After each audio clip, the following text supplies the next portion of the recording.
Prime Minister Justin Trudeau is among the world leaders commending Israel's killing of Hamas leader Yahya Sinwar in the Gaza Strip. Mr. Trudeau calls Mr. Sinwar a brutal leader of a group that Canada has deemed a terrorist organization. U.S. President Joe Biden says he will speak with Israeli Prime Minister Benjamin Netanyahu and other Israeli leaders to congratulate them. Democratic presidential nominee Kamala Harris says Mr. Sinwar's death gives us an opportunity to finally end the war in Gaza. Mr. Sinwar was the architect of last year's militant attack on Israel that killed 1,200 people and saw about 250 kidnapped. Joining me now for reaction to Sinwar's death is Eylon Levy, Israeli citizen spokesperson. Eylon, thank you for joining me today. Hello, good to be here. Now, we know that world leaders have weighed in, but what was the reaction in Israel? Yes, it's nice to see the word world leaders commend Israel, not condemn Israel. Israelis have a sense of cautious optimism today that this might be the beginning of the end of the war that Sinwar started on October 7th. Yahya Sinwar was one of the most evil men of our lifetime. He was the Osama bin Laden of Gaza. He was the mastermind of the October 7th massacre, the sadistic murder of 1,200 people. For a year, he's been refusing to release the hostages he's been holding onto, and he's dragged the whole region into war. And there is hope now that the removal of one of the major obstacles to our hostage deal will finally allow us to move forward towards an end of the war in which Hamas will return the hostages and relinquish power. And that is exactly what Israel is telling Hamas's remaining terrorists now. It's over. You've lost. If you surrender and release the hostages, we will let you leave Gaza and live. But if you continue fighting and holding on to hostages, then we're still coming to get you. Now, prior to the passing, many world leaders tried to pressure Israel not to go into Rafah. Is finding and killing Sinwar in Rafah a vindication for Israel? Absolutely. For the last year, Israel has been withstanding immense international pressure to leave the Hamas terror regime in power.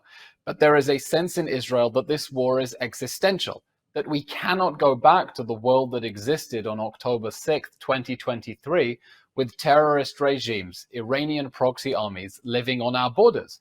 When the war started, the free world wanted us to win. It understood that for sustainable peace, Hamas has to go. It can no longer rule the Gaza Strip. But Hamas's strategy of engineering suffering in Gaza was very effective in getting world leaders to pressure Israel to wrap this up and essentially call it a draw with Hamas.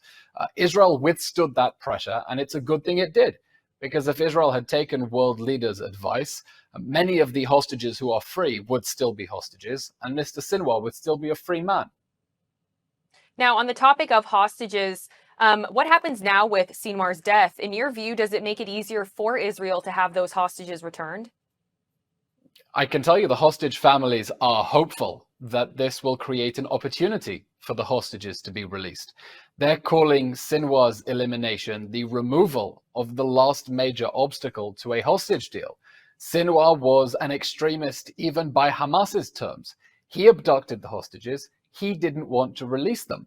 And so there is hope now that the world, that Israel, that the mediators can leverage this opportunity to get towards a deal. And that has to be a deal in which Hamas understands that it has lost the war, that it's over, that it has no choice but to surrender and free the hostages. That is the hope among the hostages family. They see this as a real turning point, and they hope that they can leverage this moment. By the way, I should add, Hamas's new leader is Khaled Mashal. He lives in Qatar. Qatar is a NATO ally. The world needs to demand that Qatar force Mashal to surrender and free the hostages. And if not, he must be extradited to the United States to face justice. The world has the leverage to make this happen if world leaders want to do it.